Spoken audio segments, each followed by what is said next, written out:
Yo everyone, what is going on? So today I am going to be continuing on from my previous video and busting some myths based around fitness, except today I'm going to be focusing a little more on the nutritional side of things. And you know, I think when it comes to nutrition there's just so much bad information circulating on the internet, so I could definitely do a lot more nutritional style myth bust videos. So if that is something that you want to see, make sure you let me know by dropping me a comment below, and give the video a big thumbs up as well, just so I know that you enjoyed it, you know? But without further ado, let's get this one on the road. Alright, so the first myth that I want to bust is that carbs make you fat. So, you know, typically when someone has a fat loss goal, they will go straight to carbs and completely cut them out of their diet. So no bread, no pasta, no rice, no potatoes, and although, you know, you can get good results with this method, the fat loss you experience is not because you have eliminated carbs from your diet. It is just because you have decreased your overall calorie intake, and you will get the exact same results if you did the same thing with protein or with fat. So for example, let's just say over the course of 3 weeks you lose 3 pounds by cutting 500 calories worth of carbs out of your diet every single day. You would get the exact same results if you cut 500 calories worth of protein or fats. You know, so it is the calories that matter. It is not the carbs. It is the calories that come from the carbs. You know, but they can come from protein and fats as well. So when it comes to fat loss, just focus on consuming less calories on a daily basis. There's no need to cut out carbs or fats or proteins or anything. Just less calories on a daily basis and you will lose fat. Okay, so the second myth that I want to bust is that you need to cycle creatine every like 4 or 6 weeks or whatever they say. And I'm not exactly sure where this myth came from.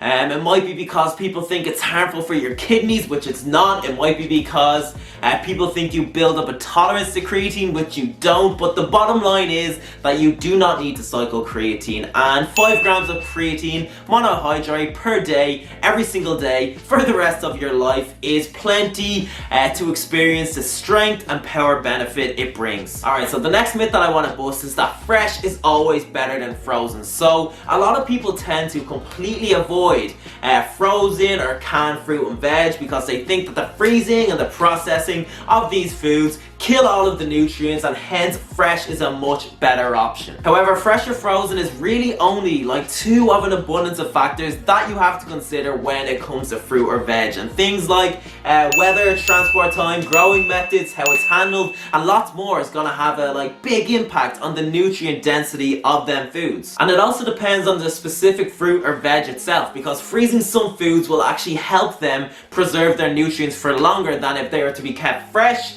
and vice versa, you know? So I think when it does come to fruit and veg, the main thing is that you're getting lots of it every single day. And if you are, then the ones you pick should just come down to your budget, your lifestyle, and your taste. Okay, so the next myth that I want to bust is that breakfast is the most important meal of the day. And this is something that is embedded into us from an early age. However, you know, if you are never ever hungry in the morning, or if it just suits your lifestyle better to push your breakfast back a few hours, then that is perfectly fine. So for example, I have a lot of clients who have a fat loss goal, and some of them are just naturally never hungry in the morning. So skipping breakfast is just a really good idea for them, because it helps them induce the calorie deficit that is required for fat loss to occur. You know, because what's the point in consuming a big meal for breakfast when your goal is to lose fat? You know, you're just nearly wasting your calories. You're better off saving them calories for when, you know, you're actually hungry. However, if you are someone that absolutely loves breakfast like myself, if you're always hungry in the morning, then by all means have it, you know? There's no right or wrong when it comes to having breakfast. It suits some people, it doesn't suit others.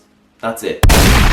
Okay, so the final myth that I want to bust is that you need to consume protein 30 to 60 minutes after a workout, or it is a workout wasted. And that is a lot closer to a myth than it is to the truth. So first and foremost, it is your overall protein intake for the whole day that matters the most. So you should focus a lot more on all of your meals throughout the day having a high protein source like chicken or tuna or whey protein or turkey or beef mince or whatever. And that is a lot more important than overemphasizing the importance of just one meal that day. And ideally you would time it so that one of them meals or a protein shake maybe falls within 2 hours of working out or something like that. But it is not the end of the world. If like one day that doesn't happen, it is not a waste of a workout, because it is your overall protein intake for the whole day that matters a lot more. Alright, so that is it for today's nutritional myth bust video. Make sure you comment below and let me know if you want to see me bust more gym and nutrition myths, and give it a big thumbs up as well. I'd really appreciate it. So thank you for watching, and I will see you